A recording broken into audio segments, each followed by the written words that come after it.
Olá, pessoal. Hoje eu vou falar sobre funções executivas.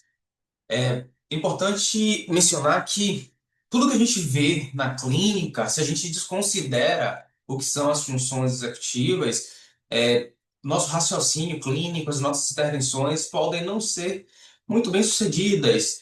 Pode até causar um efeito positivo, geralmente causa efeitos positivos, sim, mas se a gente não considera as funções executivas, as habilidades das funções executivas, a gente não consegue nortear, a gente não consegue formular um caso de forma assertiva.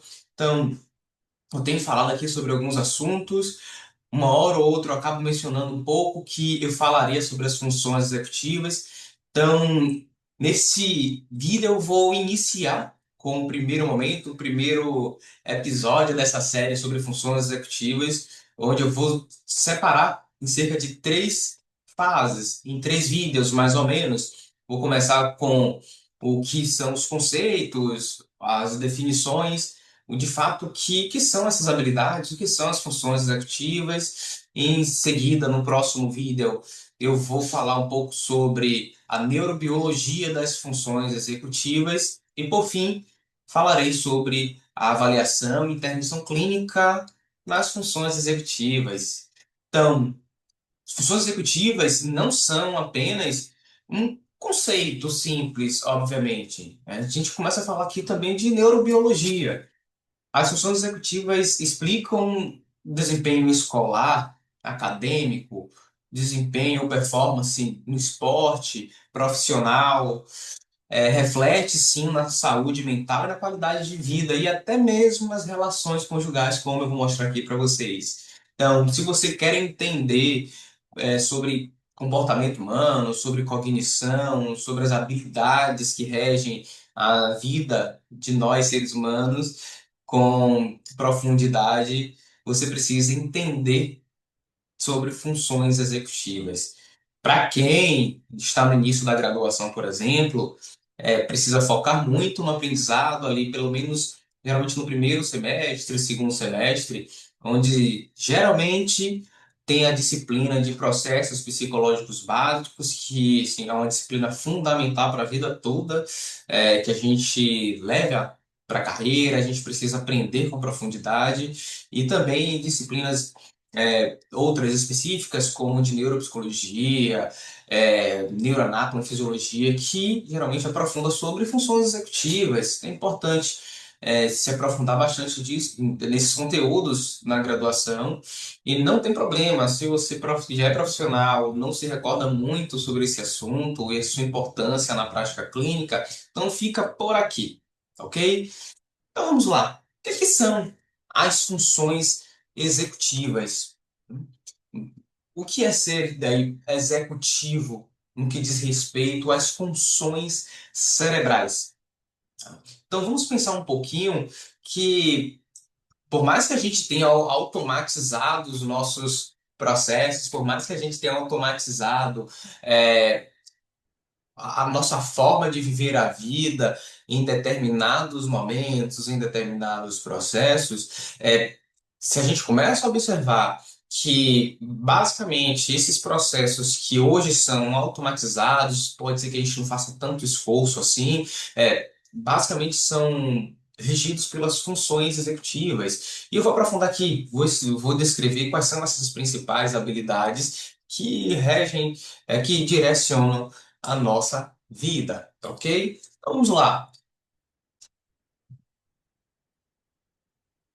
Segundo uma manual de ISE e alguns colaboradores definem as funções executivas como um conjunto de habilidades cognitivas que nos permitem, primeiro, direcionar comportamentos para alcançar metas, avaliar a eficiência de nossas ações, adaptar estratégias rotineiramente, abandonando o que não funciona, o que não pode funcionar, e assim a gente acaba adotando novas abordagens a fim de conseguir e ser bem-sucedido naquilo que a gente propôs para aquela atividade, para aquela função.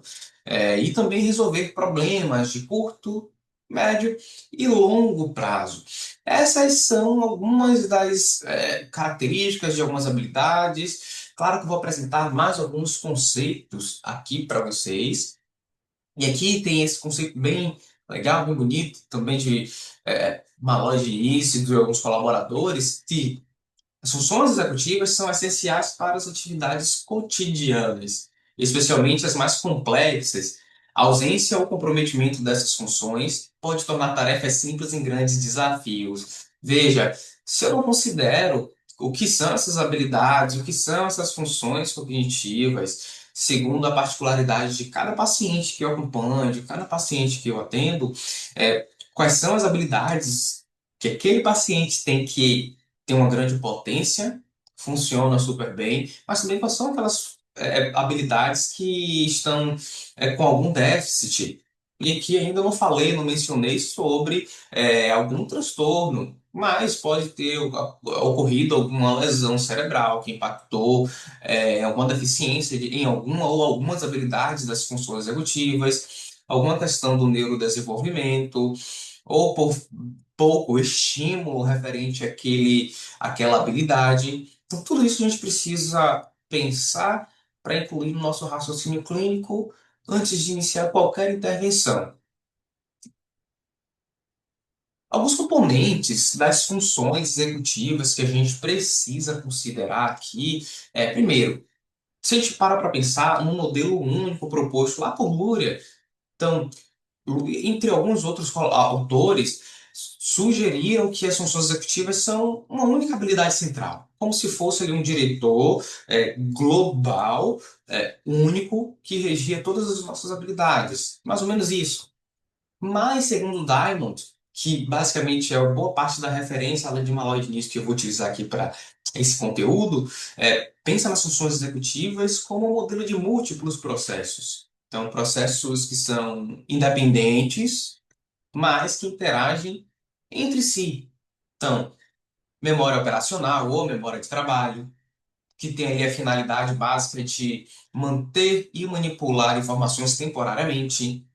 Controle inibitório é fundamental, inclusive na prática clínica, compreender sobre essa habilidade que visa suprimir impulsos e distrações, controlar de determinada maneira a forma como a gente vai agir, como iremos nos comportar, se naquele momento aquela forma de agir é a mais assertiva, avaliando ali o custo-benefício, flexibilidade cognitiva, com a intenção ali de mudar a estratégia e o foco da atenção, mesmo que aquilo te custe de alguma maneira emocionalmente, te tire da zona de conforto. Então, essa compreensão também é fundamental.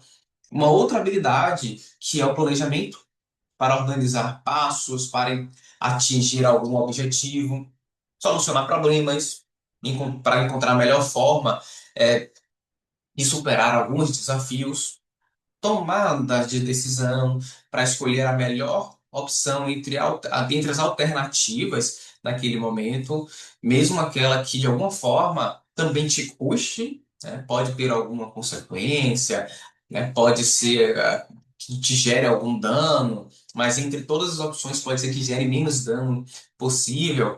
E por último, fluência e categorização, né? Como organizar as informações de forma lógica. Então, essas são as habilidades das funções executivas, segundo Diamond, segundo Malloy Diniz, que a gente precisa compreender para compreender também as características únicas de cada sujeito que a gente acompanha. Imagina só um paciente que eu acompanho, de repente ele tem um maior problema em se organizar e tomar boas decisões. Por exemplo, cara, eu não posso considerar somente uma questão subjetiva, eu preciso avaliar, já que são habilidades das funções executivas, bom, será que aconteceu algum comprometimento na região do córtex pré-frontal que acabou gerando essa consequência? Preciso ver lá, quando faço uma anamnese, uma busca da história daquele sujeito, se ele sofreu alguma lesão cerebral, como é que foi a infância dele, se sofreu algum acidente. Se não, é uma pessoa adulta, por exemplo, faz uso de substâncias psicoativas, substâncias essas que podem afetar, geralmente afetam parte ou essas habilidades das funções executivas. Então percebe que até o raciocínio começa a ficar um pouco mais refinado.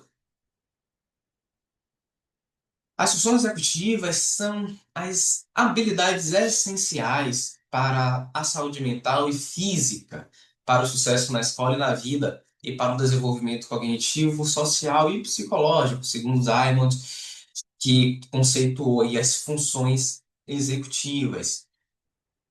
Nessa tabela aqui, também proposta por Diamond, que ela traz algumas características, é muito interessante, porque a gente só pensa, às vezes, nas funções executivas quando se trata referente à aprendizagem, a alguma questão do neurodesenvolvimento, ou qualquer uma outra específica que reverbera na clínica.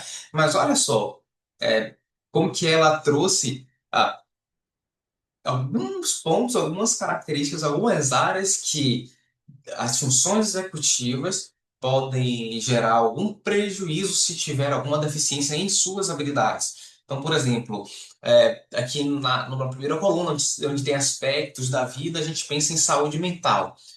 Então, as funções executivas, elas, de alguma forma, se prejudicadas, podem reverberar em alguns transtornos mentais, como, por exemplo, dependência, como o TDAH, como, por exemplo, o transtorno de conduta, a esquizofrenia, o toque, como depressão.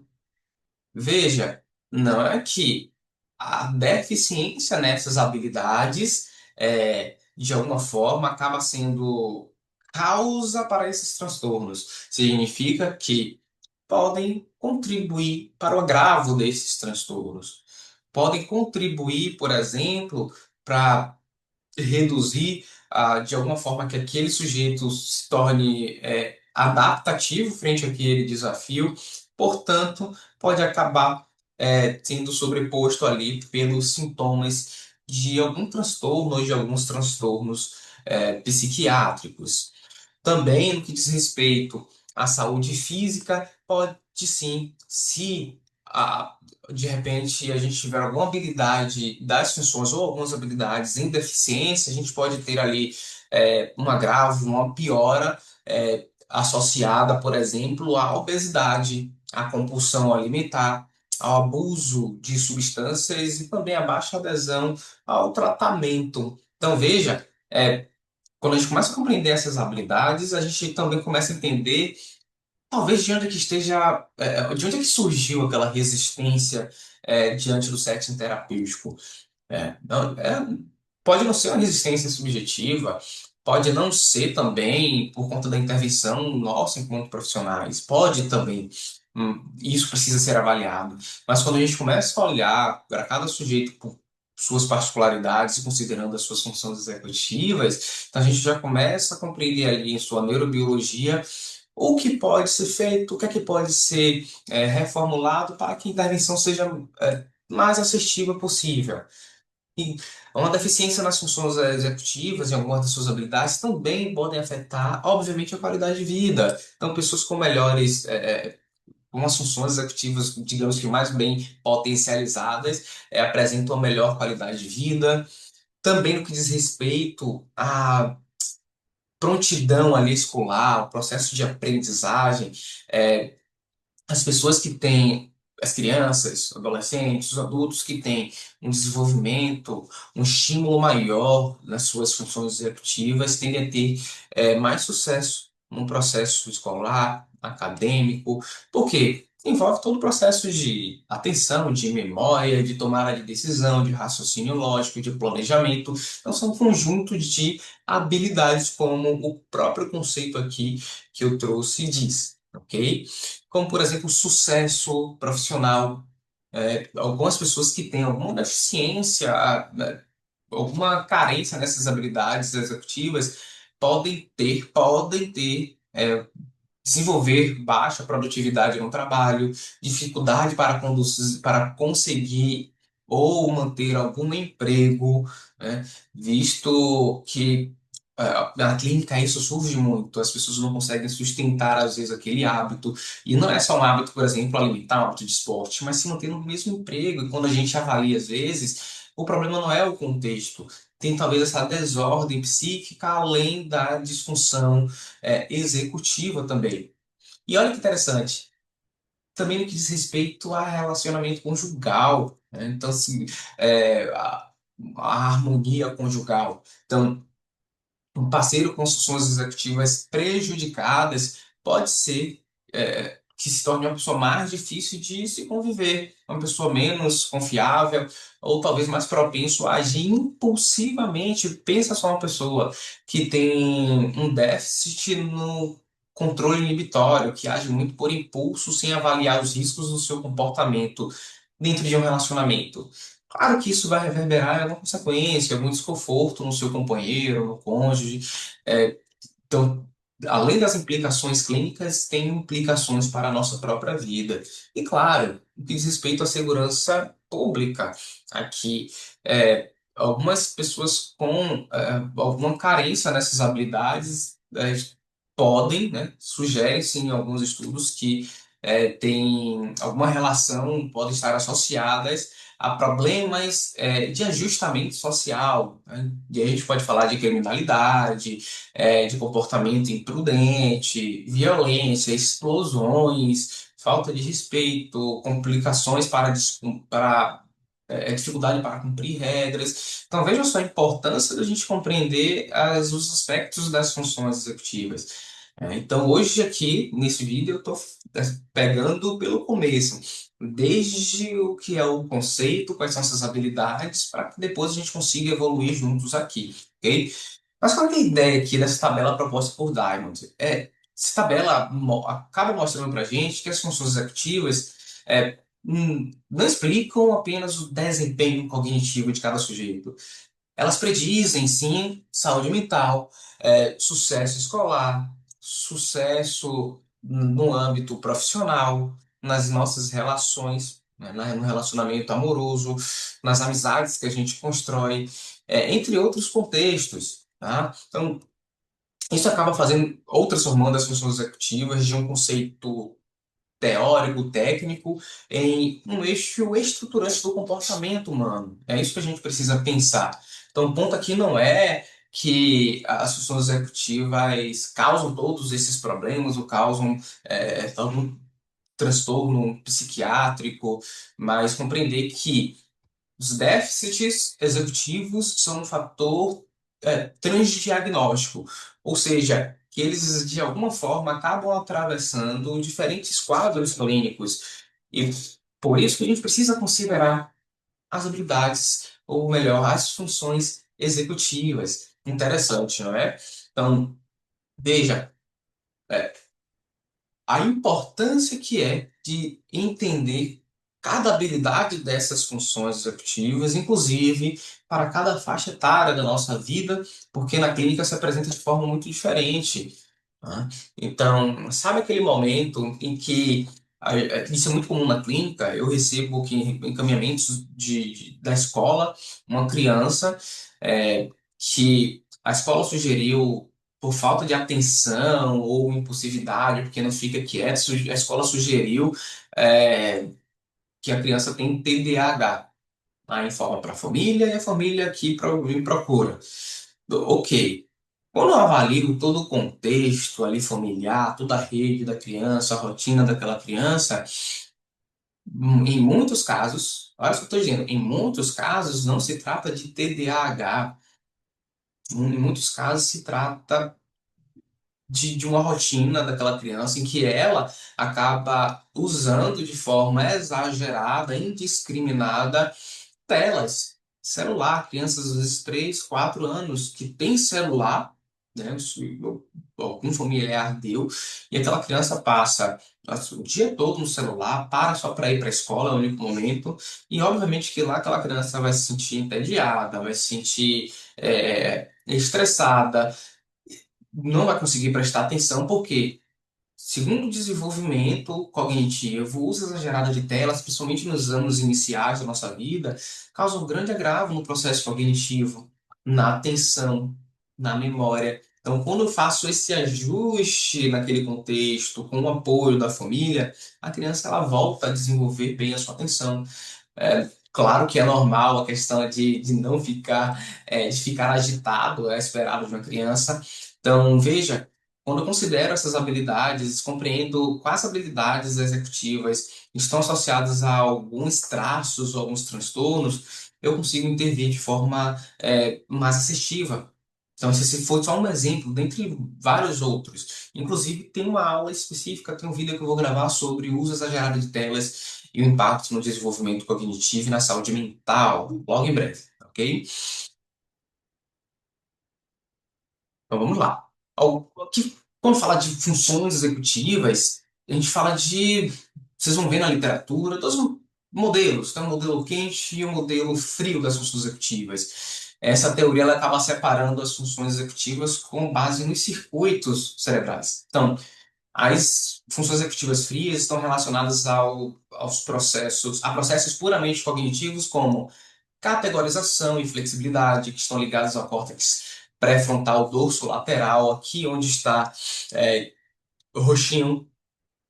E as funções executivas quentes estão associadas a processos emocionais e motivacionais, como tomada de decisão e cognição social, ligadas ao córtex pré-frontal, órbiton frontal. Essa região aqui é um pouco mais abaixo, um pouco no seu inferior do córtex pré-frontal, ok?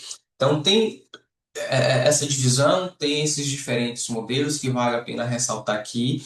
É, que quanto mais detalhes, melhor sobre esse conceito, sobre as características, mas eu acabo aprofundando um pouco mais sobre isso quando eu começo a falar de neurobiologia das funções executivas também.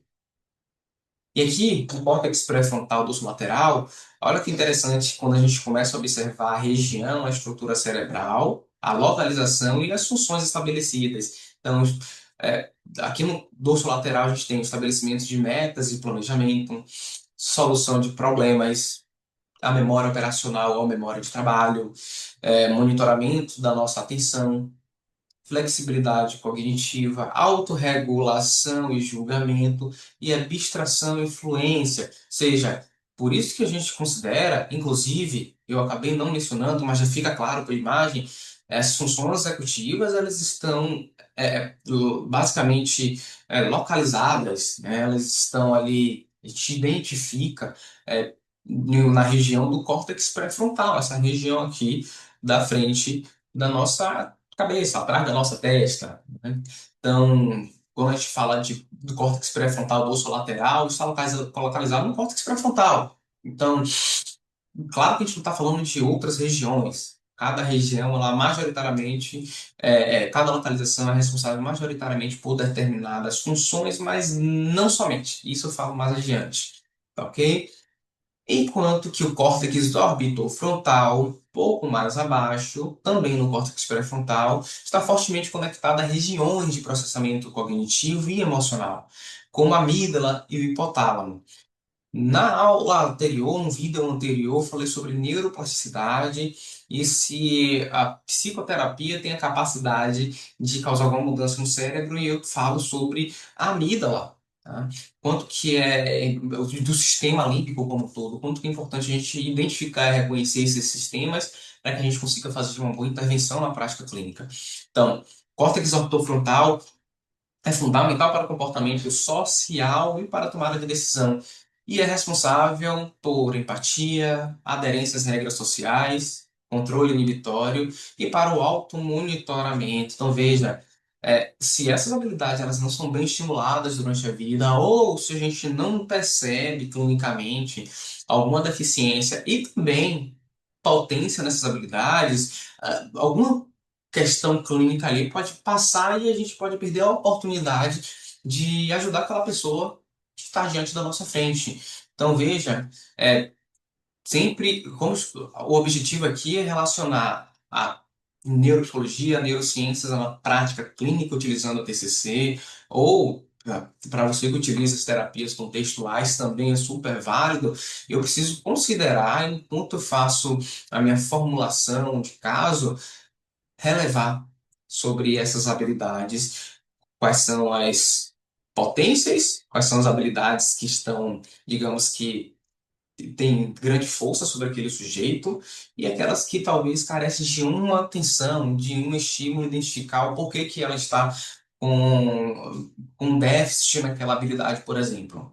Independente de transtorno, não. Tá? Isso pode aparecer comumente em pessoas que não têm transtorno algum. Como, por exemplo, a gente perder o foco durante o dia, não ter um foco atencional, nas nossas tarefas no dia a dia, que pode ser bem explicadas por uso de substâncias, com, com insônia, a gente não dormir bem, não ter uma boa recuperação de sono, enfim. Então não é só sobre transtorno, é sobre funcionamento do sujeito e considerar o seu contexto de vida.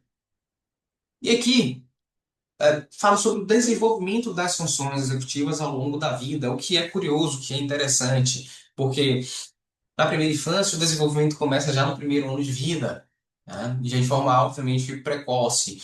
É, Na infância e na adolescência, a maior parte do desenvolvimento acontece entre os 6 e 8 anos e continua até o final da adolescência. Ainda mais, estudos já comprovam, a neurociência já comprova que o córtex pré-frontal é a última região do cérebro a amadurecer por completo. Então, se lá para os 24 anos, 25 anos, 26 anos, é o período, segundo os estudos apontados pelas neurociências, pelas ciências médicas, biológicas, que olha que interessante, não é que é para te reduzir a má conduta de alguém, inclusive na fase da adolescência, mas também isso precisa ser ponderado, precisa ser considerado.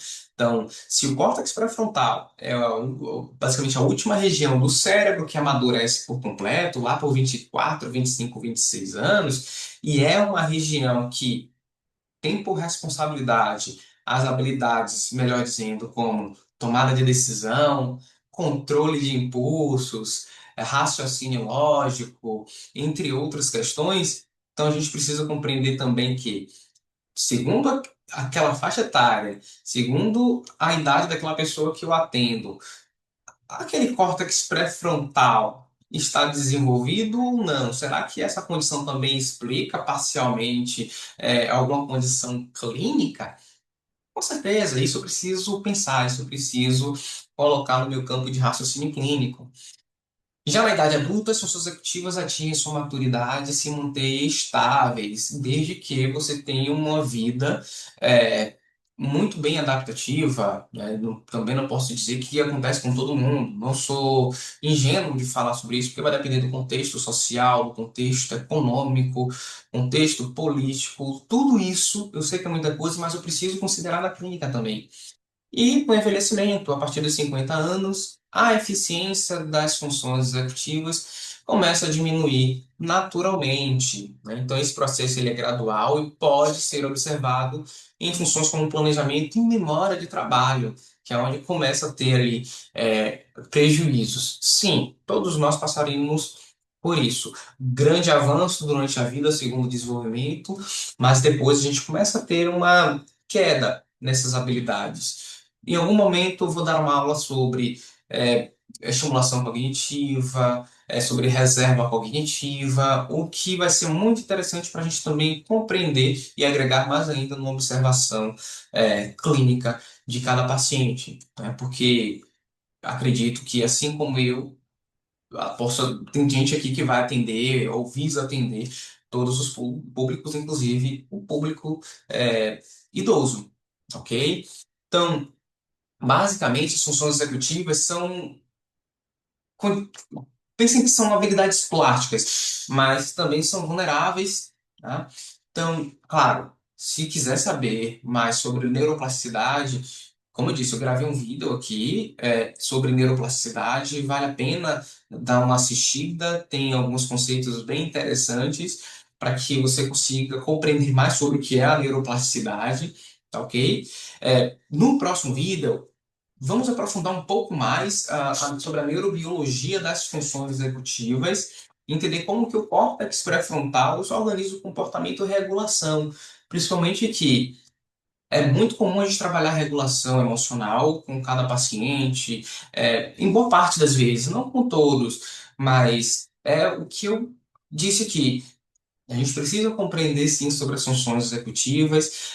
Não é meramente um conceito científico, não, muito pelo contrário. são habilidades, são questões que reverberam e agregam na nossa prática clínica. E se eu desconsidero isso, é, cara, a possibilidade de ter uma intervenção mais assertiva, só de pensar que se eu deixar de considerar as funções executivas, a minha intervenção ela poderia ter sido melhor, então eu preciso pensar com grande relevância sobre as funções executivas, não só por uma questão teórica, mas por uma questão prática. A gente está falando de neurobiologia, tá? Então, vejo você no próximo vídeo. Falarei, darei continuidade, falarei sobre a neurobiologia das funções executivas.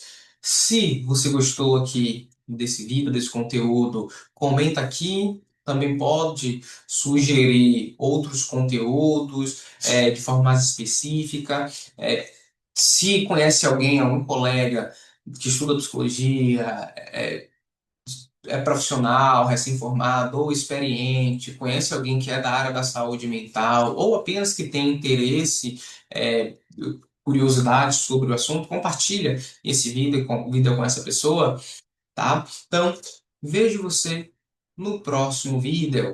Um abraço.